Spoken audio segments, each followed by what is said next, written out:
The last prophet in the world, last prophet in the world, last prophet in the world to show how to be closer to Allah. He is Muhammad sallallahu alaihi wasallam.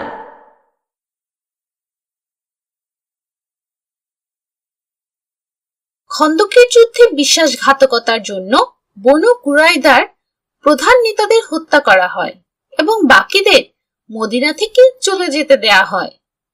এরপর মুসলিমরা অন্যান্য খারাপ বংশের উপর আক্রমণ করতে চায় যারা মুসলিমদের ধ্বংস করতে চেয়েছিল।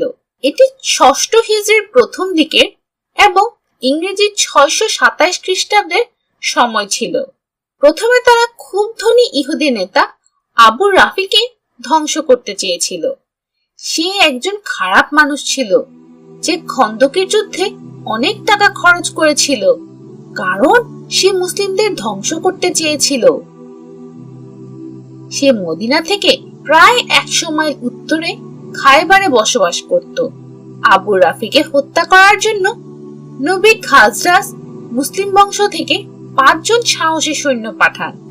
তারা গোপন পরিকল্পনা হিসেবে তাদের মধ্যে একজন আব্দুল্লাহ ইবনে আতিক রাদিয়াল্লাহু আনহু অন্য সৈন্যদের সাথে দুর্গে প্রবেশ করেন এবং সেখানে লুকিয়ে থাকেন।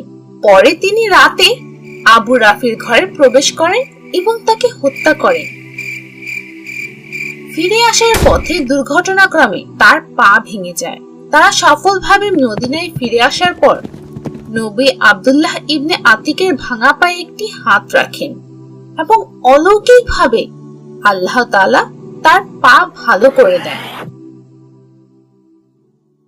সেই সময়ে সেখানে একজন ভণ্ড নবী ছিল, তার নাম ছিল মুসাইলিমা। সে বলতো যে সে নতুন নবী। এই খারাপ লোক ইয়ামামার খারাপ নেতা থুম্মাকে নবী মুহাম্মদ সাল্লাল্লাহু আলাইহি ওয়াসাল্লামকে হত্যা করতে রাজি করায়। থুমামা ইসলাম ঘৃণা করত, কিন্তু মদিনায় যাওয়ার পথে একদল মুসলিম সৈন্য তাকে গ্রেফতার করে এবং মসজিদ আল নববীর খুঁটির সাথে বেঁধে রাখে।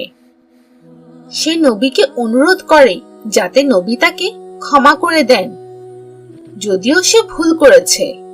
সে তার মুক্তির জন্য মুক্তিপণ দিতে রাজি ছিল।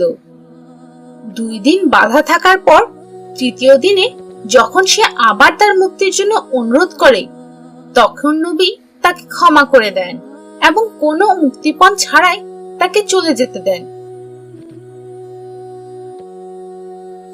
এই 3 দিনের মধ্যে সে মুসলিমদের ভালো আচরণ এবং ইসলামের সৌন্দর্য দেখেছিল। তার মুক্তির পর সে মুসলিম হওয়ার সিদ্ধান্ত নেয় এবং এরপর সে উমরার জন্য মক্কায় যায়। সে কুরাইশ নেতাদের আরো বলে যে এখন থেকে সে নবীজির অনুমতি ছাড়া তার শহর থেকে মক্কায় কোনো গম বিক্রি করবে না। তার এই সিদ্ধান্তের কারণে মক্কার লোকেরা খাবারের সমস্যায় পড়ে।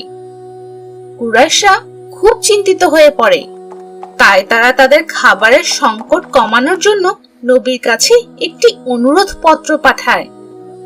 নবী কুরাইশদের অনুরোধ মেনে নেয় এবং থুম্মা রাদিয়াল্লাহু আনহুকে মক্কায় তার গম বিক্রি করার জন্য একটি বার্তা পাঠায়। খন্দকের যুদ্ধের 2 মাস পর নবী প্রায় 200 জন সৈন্য সাথে নেন এবং রাজিতে যাওয়ার জন্য যাত্রা শুরু করেন, যেখানে খারাপ লোকেরা 70 জন মহান মুসলিমকে হত্যা করেছিল। যখন নবী সেই মর্মান্তিক জায়গায় পৌঁছান, তখন তিনি সেই মহান মুসলিমদের জন্য দোয়া করেন। তবে খারাপ লোকেরা খুব ভয় পায় এবং পালিয়ে যায়। 1 মাস পর ষষ্ঠ হিজরির জামাদিল আউয়ালে নবী সিরিয়া থেকে ফিরে আসতে থাকা একটি কুরাইশ ব্যবসায়ী দলকে থামানোর জন্য 100 জন সৈন্য পাঠান। এই ব্যবসায়ী দলের নেতা ছিল নবীজির এক মেয়ের জামাই আবু আস। সে ছিল নবীর মেয়ে জাইনাব রাদিয়াল্লাহু আনহা এর স্বামী। আবু আস তখন মুসলিম ছিল না, তাই তারা আলাদা ছিল। যখন আবু আসের ব্যবসার জিনিসপত্র মুসলিম সৈন্যরা আটক করে, তখন সে পালিয়ে মদিনায় তার আগের স্ত্রী জয়নাব রাদিয়াল্লাহু আনহা এর কাছে যায়। সে জয়নাবকে তার ব্যবসার জিনিসগুলো ফিরিয়ে দেওয়ার জন্য তার পিতা মুহাম্মদ সাল্লাল্লাহু আলাইহি ওয়াসাল্লামের সাথে কথা বলতে অনুরোধ করে। নবী তার মেয়ের অনুরোধ গ্রহণ করেন এবং আবু আসকে সবকিছু ফিরিয়ে দেন। সে খুব খুশি হয় এবং তার ব্যবসার জিনিসপত্র নিয়ে মক্কায় ফিরে যায়।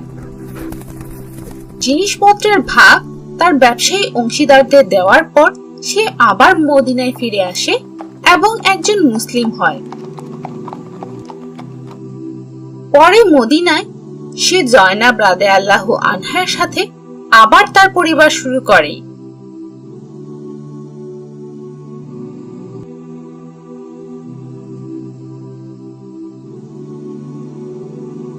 ইনশাআল্লাহ পরের পর্বে আমরা মুনাফিক বা নকল মুসলিমদের করা খারাপ কাজের বিষয়ে জানব। The Prophet Story.